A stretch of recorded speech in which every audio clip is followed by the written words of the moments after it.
Namaste and welcome. Today let us talk about dementia.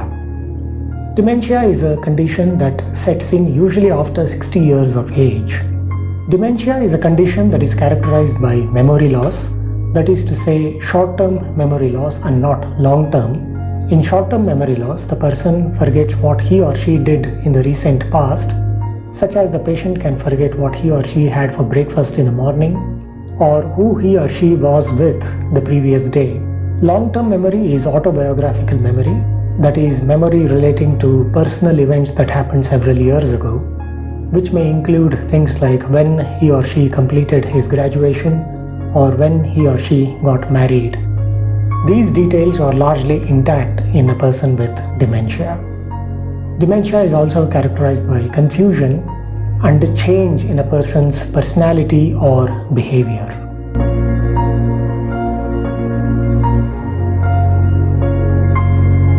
One of the commonest types of dementia is known as Alzheimer's dementia.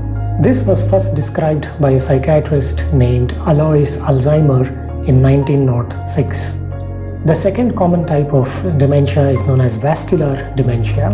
This is memory loss as a result of having stroke or heart attacks or any vascular conditions such as hypertension, diabetes, or high cholesterol levels. There are also rarer causes of dementia such as Creutzfeldt-Jakob disease, Huntington's disease, and Lewy body dementia. There are also what are called reversible causes of dementia, that is to say, if the underlying cause is treated, the signs and symptoms of dementia may also be reversed. These include vitamin deficiencies, increased intracranial tension, alcohol abuse at least in the earlier stages, and hypothyroidism, that is having low thyroxine levels in the body.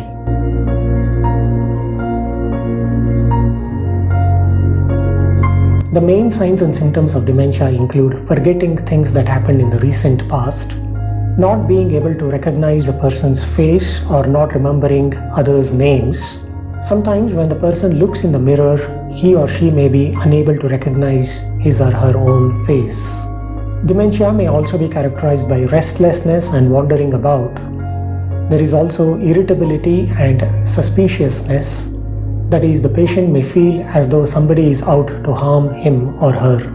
Another key feature of dementia is the reversal of sleeping pattern. That is, the person stays up the whole night and then sleeps during the daytime. There may also be other odd behavior such as disinhibition, that is, removing clothes in front of others or using abusive language.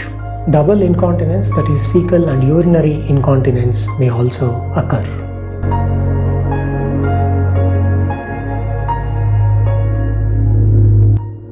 Dementia is associated with several risk issues. One of them is falls, which may happen due to the person restlessly wandering about. Falls may lead to other injuries such as head injuries or fracture.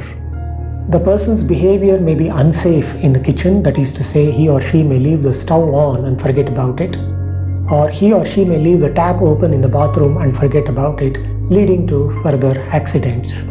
Reading and writing difficulties are also seen in dementia, leading to changes in handwriting and also the way the person signs.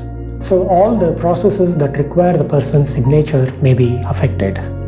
One of the biggest risks associated with dementia is absconsion. That is, the person may walk out of the house and may not know the way back to the house and therefore get lost.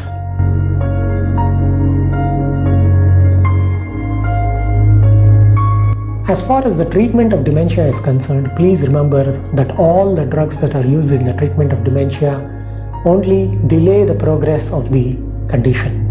They do not cure the condition, that is to say, they do not halt the progress of dementia completely. So there is no reversal of the signs and symptoms of dementia, there is only postponement of the progress of the condition. Donepezil and memantine are two of the drugs that are used in the treatment of dementia. Sometimes we have to use antipsychotic medication to manage challenging behavior. Orientation therapy may also be done. That is, the person is reoriented to the time of the day and the place that he or she is living in and who he or she is living with. Sometimes aromatherapy is also undertaken. Here, oils such as lavender oil may be used to bring a sense of calmness in a person who is very disturbed. There are newer genetic therapies applicable to the type of dementia that runs in the families, but these therapies are still in the research stage. Placement of a person with dementia is of paramount importance because there are safety issues at home.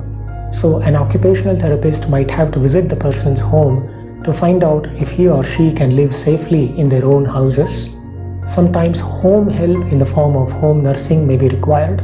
If these are not possible, then the person with dementia may have to be placed in a residential home that cares for people with these kind of problems.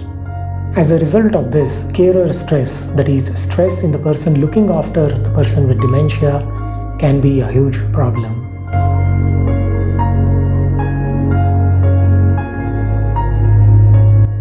If you are worried about developing dementia in later life, you can try to prevent the condition by keeping your mind and body active.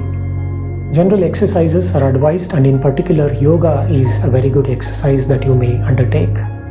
You can keep your mind active by solving puzzles on a daily basis. Taking up new hobbies such as learning music or a new language is also advisable.